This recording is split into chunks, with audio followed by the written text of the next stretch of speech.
Welcome to the new lecture. आज हम discuss करने जा रहे हैं मुरारेस थ्योरम। ये सीयूईटी पीजी और अपने एमएससी बीएससी आईआईटी नहीं, बाकी सारे एग्जाम नेट सीएसआई नेट इन सब के लिए बहुत इंपॉर्टेंट थ्योरम है। इसके बेस में क्वेश्चन बहुत अच्छे आते हैं। आज हम इस थ्योरम का प्रूफ डिस्कस कर रहे हैं। इन फ्यूचर लेक्चर्स हम इसके क्वेश्चन देखेंगे। तो पहले हम समझते हैं ये होता क्या है। देखिए कि कॉची इंटीग्रल का अपोजिट है एकदम। कॉची इंटीग्रल में अपन ने क्या बोला, एक हमारे पास एफजेड फंक्शन है जो कि एनालिटिक है, तो फिर ये फंक्शन का integral over the close contour C 0 के बराबर होगा। ये हमने प्रूव किया था। इस बार उल्टा है। इस बार हम लोग को बोल रहे हैं कि एफजेड एक कंटीन्यूअस फंक्शन है, वो भी किसी क्लोज कंटूर और या फिर किसी डोमेन डी पे। क्लोज कंटूर और डोमेन डी एक ही बात है, डोमेन का मतलब उसी डोमेन में। अब आगे डिस्कस करते हैं। तो और साथ में इंफॉर्मेशन दी है कि ये एफजेड का इंटीग्रल जो है वो 0 है उस क्लोज कंटूर में, और हमें ये प्रूव करना है कि वो एक एनालिटिक फंक्शन होगा। तो पूरी स्टेटमेंट को लिखते हैं। गिवन में हमारे पास इस बार क्या दिया है, गिवन में इस बार जो इंफॉर्मेशन है वो है पहली कि integral on the close contour fz dz is 0।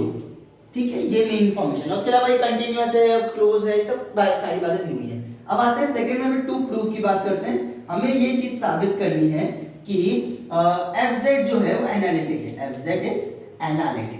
अब एनालिटिक फंक्शन क्या होते हैं, वो फंक्शन जो कि कंटीन्यूअस एंड डिफरेंशिएबल हो, वो सारे फंक्शन एनालिटिक होते हैं। ये हमें कंटीन्यूअस दे के रखा है कि fz कंटीन्यूअस है।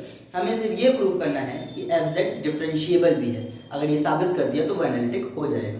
अब स्टार्ट करते हैं इसका प्रूफ। सबसे पहले जो इंफॉर्मेशन दी है उसका इस्तेमाल करते हैं। मान लेते हैं हमारे पास एक क्लोज कंटूर है, ये हमारा कंटूर C हो गया। अब इसके अंदर कोई एक एनालिटिक पॉइंट है जो कि है z0। z0 से ये पॉइंट उठ के जा रही है z1 तक, हमारा पहला कर्व, जिस कर्व को हम c1 नाम दे देते हैं। ठीक है, ये c1 की direction from z0 to z1 है। और यहीं से अगर ये वापस आ रहा है कर्व, क्योंकि इसको क्लोज कंटूर बनाना है, इसको अलग से हम क्लोज बनाएंगे तो वो c2 हो जाएगा, जो इसकी अपोजिट डायरेक्शन में वापस आ रहा है। अब क्योंकि क्लियरली ये चीज बोला है कि fz on the close contour is 0, इसका मतलब इस वाले कंटूर के लिए भी ये चीज 0 होनी चाहिए। और इस वाले के लिए 0 होने के लिए अपन क्या करेंगे, सारे कर्व का इंटीग्रल प्लस करके 0 आना चाहिए। दैट इज जब हम लोग z0 से लेकर, इसको मैं डायरेक्टली c1 लिखता हूं, c1 की मैं बात करूं fz dz प्लस अगर हमने c2 की बात की fz dz, तो ये जो है सम ओवरऑल 0 के बराबर आएगा। क्यों 0 बराबर है, क्योंकि ये गिवन स्टेटमेंट था, ये रहा। अब इसको थोड़ा सा सॉल्व करके देखते हैं। पहले वाले केस में c1 कर्व कहां से कहां जा रहा है, c1 कर्व जा रहा है z0 से z fz dz, और साथ में दूसरा वाला कर्व जा रहा है z1 से z0 और fz dz, और बराबर आ गया 0 के। इसको अपन उधर ले जा सकते हैं, तो ये हमें मिल गया कि z0 से z fz dz जो होगा वो minus of z1 z0 fz dz। तो आप एक चीज ध्यान से देखोगे कि इस वाले की जो लिमिट है उसकी जस्ट अपोजिट लिमिट वहां बैठी हुई है, और जैसे ही हम अपोजिट लिमिट कर रहे हैं वैसे ही यहाँ बस माइनस साइन आ जा रहा है। और ये की होता भी है, अगर तुम इस माइनस को अंडर करवा दोगे तो वापस ये z0 से z1 मिल जाएगा।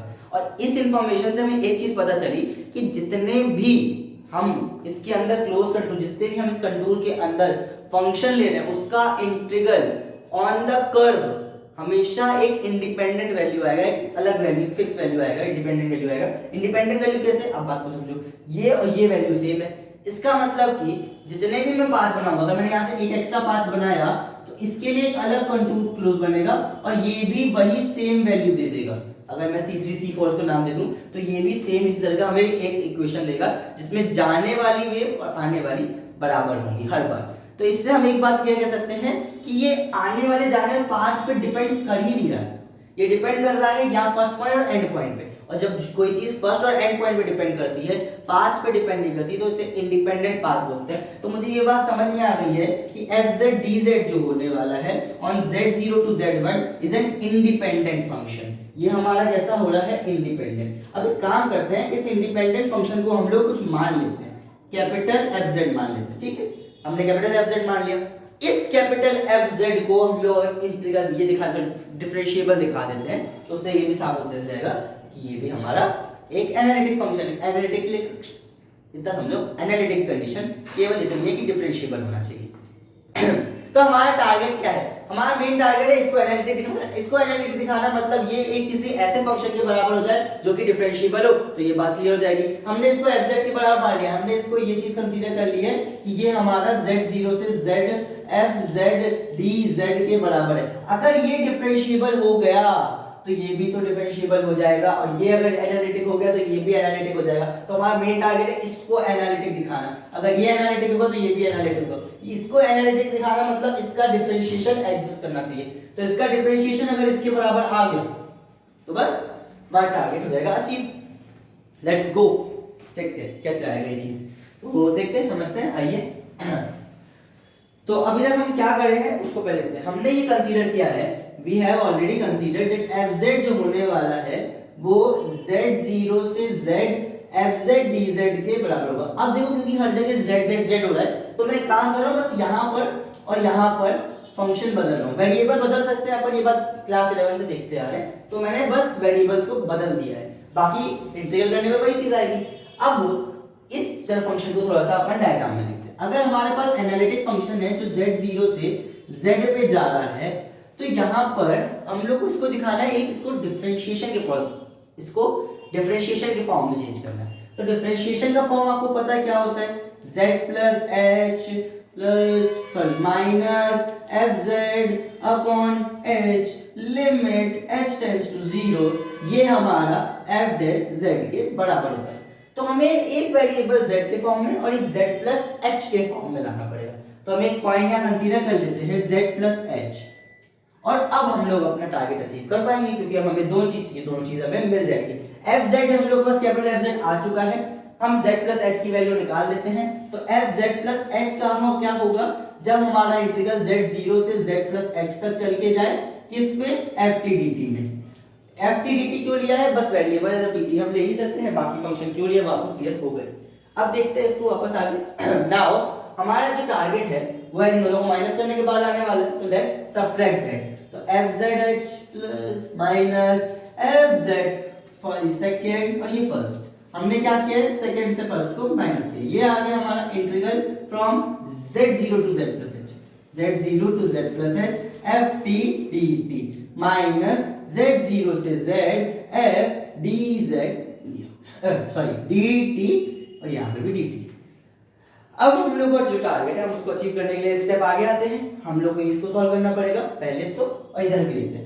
आप ध्यान से देखो, जब डिफरेंशिएबल प्रूफ करना होता है, डिफरेंशिएशन लाना होता है तो अपॉन में h भी लाना होता है। तो पहले अपॉन में h ले आते हैं, तो 1 अपॉन h का अपन ने दोनों तरफ इनटू कर देते हैं, z plus h minus fz is equal to 1 upon h, और ये पूरे को अंदर सॉल्व कर लेते हैं, z0 से z plus h ft dt।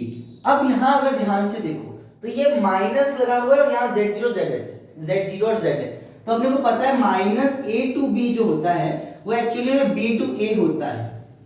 Limit exchange हो जाती है, अगर यहाँ माइनस साइन लगा तो लिमिट ऊपर नीचे चेंज हो सकती है। तो यहाँ पे भी अपन माइनस को हटाकर माइनस अंदर देके लिमिट एक्सचेंज कर देते हैं, यहाँ पे लिमिट z आ जाएगी, यहाँ पे z0 आ जाएगी, बाकी ft dt यहाँ पर as it is आ जाएगा, और ये दो सब एग्जांपल था। ठीक है, अब ये आ गया 1/h ले लिया अपन ने। नाउ इस वाले में अभी कोई चेंजेस नहीं करते, इसको एज इट इज अपन थोड़ी देर के लिए अभी रखते हैं माइनस fz और डिवाइड बाय h, इसको अभी कुछ भी नहीं करते। इधर पे ध्यान समझिएगा, इधर पे भी h को रहने देते, अंदर वाली चीज को एक बार सॉल्व करते हैं। आपको पता है कि अगर एक फंक्शन 1 से 2 है इंटीग्रल और ये 2 से 3 है, और अंदर वाला पार्ट अगर सेम है तो ये पूरा फंक्शन कन्वर्ट हो जाता है 1 से 2, 2 से 3 तो 1 से 3 में।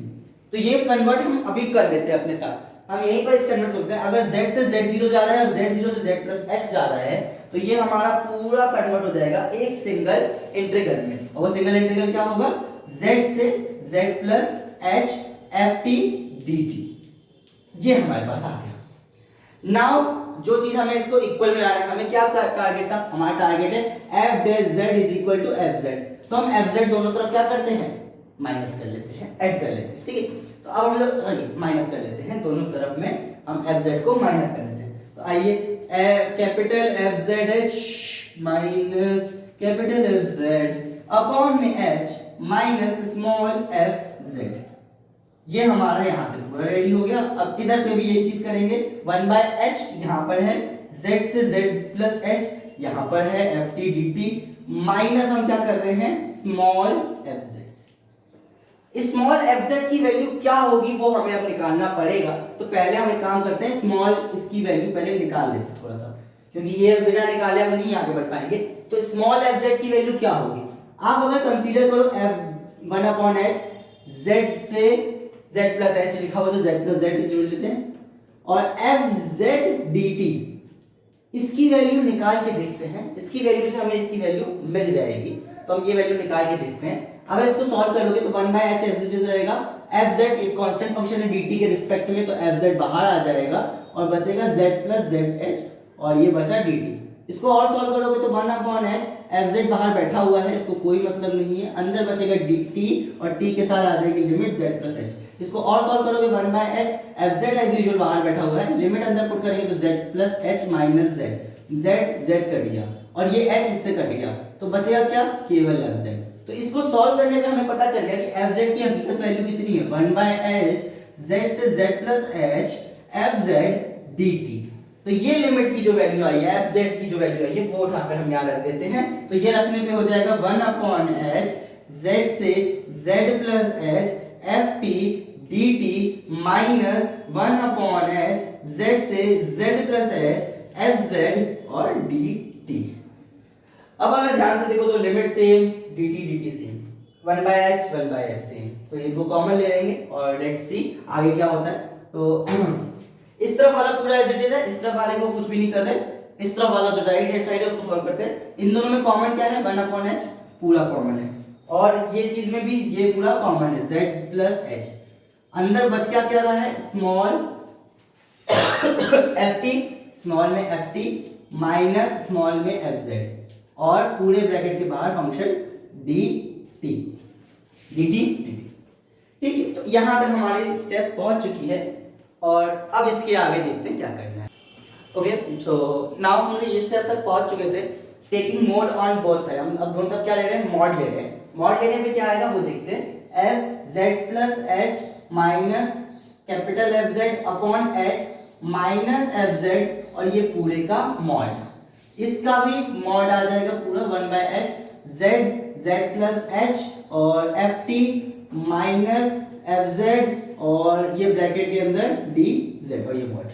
तो ये हमारे पास स्टेटमेंट रेडी हो चुका है। अब आगे समझिएगा आपको पता है कि जब हमारे पास इस तरह का फंक्शन होता है f, इसका पूरे का मॉड f dz, तो ये लेस देन होता है अंदर अगर हम लोग मॉड को भेज देते हैं तो हम लोग काम करते हैं इस मॉड को हम लोग अंदर भेज देते हैं एंड लेट्स सी क्या आता है। तो इस मॉड को अंदर भेजेंगे तो यहाँ से आएगा z प्लस h, इधर पे एज इट इज, इधर तो कोई बदलाव नहीं आने वाले हैं, तो h और माइनस में fz और ये इसका मॉड, ये लेस देन का साइन आ जाएगा क्योंकि हम अंदर भेज रहे हैं, तो 1/h और fz से z plus h f of t minus f of z mod के अंदर और dz का अलग मॉड। तो यहां तक हम लोग पहुंच गए। अब इसको बस सॉल्व कर लेते हैं, क्योंकि हमें एक चीज दी हुई थी क्वेश्चन स्टेटमेंट में, आपने देखा था कि fz एक कंटीन्यूअस फंक्शन है और कोई कंटीन्यूअस फंक्शन होता है तो उसकी लिमिट होती है कुछ, तो लिमिट t से z पे f ऑफ t जो होने वाली है वो f ऑफ z के बराबर होगी, क्योंकि ये एक कंटीन्यूअस फंक्शन है। और जब इस तरह की स्टेटमेंट हमारे पास आती है तो by the theorem of continuity हमें पता है कि f of t minus f of z is less than epsilon for all t minus z का mod is less than delta. तो ये स्टेटमेंट हमें अच्छे से पता है, ये कंटिन्यूटी की डेफिनेशन होती है। अगर कोई फंक्शन कंटिन्यूअस है तो उसमें जब भी t minus z less than delta होगा तो f of t minus f of z less than epsilon होगा ही होगा, और ये हम पढ़ के आ चुके हैं कंटिन्यूटी के अंदर। तो हम यहाँ पे अप्लाई कर देंगे, तो जब अप्लाई करेंगे तो ये साइन अब इक्वल टू का साइन हट जाएगा, सिर्फ बचेगा लेस देन का, और यहाँ पे आ जाएगा 1/h और ये पूरा कन्वर्ट हो गया z प्लस h से एप्सिलॉन में और वहां बचेगा dz। इसको और थोड़ा सा अब इसको इंटीग्रेट कर लेते हैं। जब इसको इंटीग्रेट करेंगे तो 1/h इंटीग्रेट करने में एप्सिलॉन बाहर आ चुका है और यहाँ पे हमारे पास बच रहा है कुछ गड़बड़ हो गई है, t था ना, सॉरी यहाँ t था, हर जगह t था, पता नहीं यहाँ पे कैसे आ गया, तो t का मॉड और इसकी जो वैल्यू होगी z से z प्लस h होगी। इसको और सॉल्व करते हैं 1/h एप्सिलॉन रखते हैं और इसको सॉल्व करते हैं और ज्यादा, तो क्या मिल जाएगा z प्लस h, ये एक अलग मॉड में माइनस एक अलग मॉड में। आपको पता है ये मॉड अभी और अंदर बढ़ सकता है, तो इसको और अंदर बांट देते हैं by the property of integral. हमें ये मिल जाएगा z का मॉड अलग प्लस h का मॉड अलग माइनस z का मॉड अलग, और ये तो ये देखिए z का मॉड कटा, और जब कट गया तो ये h बचेगा, h और h भी कट जाएगा, बचेगा कितना, केवल एप्सिलॉन। तो ये वाली जो पूरी चीज है हमारे पास आ रहा है कि f of z plus h minus f of z minus f small z upon में h, ये पूरा लेस देन एप्सिलॉन है। अब आप कंटिन्यूटी की डेफिनेशन पढ़ चुके हो, जब हमारे पास ये माइनस होता है, ये दोनों का मतलब sorry ft minus fz less than epsilon होता है, तो ये स्टेटमेंट एग्जिस्ट करता है। वही सेम कंडीशन आ रही है, ये पूरा लेस देन एप्सिलॉन है मॉड के अंदर, तो इसका मतलब इसकी जो लिमिट होगी h टेंड्स टू 0 वो इसके बराबर होगी। इसका मतलब कैसे कर सकते हैं, यहां हम बोल सकते हैं कि लिमिट h टेंड्स टू 0 पर ये जो पूरा फंक्शन है वो fz के बराबर होगा। तो capital fz plus h minus fz upon h जो होगा वो स्मॉल fz के बराबर होगा। और तुम्हें पता है कि ये क्या है, ये इसका डिफरेंशिएशन है, किसका, कैपिटल fz का, क्योंकि हर जगह कैपिटल fz है। तो ये f डैश z जो हो गया उसका डिफरेंशिएशन स्मॉल fz के बराबर आ गया। अब आप एक चीज समझ गए, हमने माना था कि fz जो है वो सॉरी कैपिटल fz जो है वो ये है z से z प्लस h से fz dz ft dt। अब हम लोग ये इसको माना, इसका डिफरेंशिएशन एग्जिस्ट कर रहा है। अगर इसका डिफरेंशिएशन एग्जिस्ट कर रहा है इसका मतलब कैपिटल fz क्या हुआ, एनालिटिक। कैपिटल fz एनालिटिक हुआ तो ये स्मॉल fz भी एनालिटिक हो गया। तो हम यहां से फाइनल स्टेटमेंट अपना लिखेंगे कि hence capital fz f dash z exist, क्योंकि कैपिटल fz मतलब f डैश z एग्जिस्ट कर रहा है तो इस ये कैपिटल fz एनालिटिक हो गया। अब कैपिटल fz एनालिटिक हो गया तो इसका मतलब जो इसका इंटीग्रल पोर्शन था वो भी एनालिटिक होगा, मतलब small fz is also analytic. और यहाँ पे हमारा ये पूरा प्रूफ कंप्लीट होता है। तो थैंक यू सो मच। अब नेक्स्ट वीडियो में हम एक और चीज डिस्कस करेंगे। अगर आपको पूरा लेक्चर समझ आया तो please subscribe the channel and let's meet on the next video.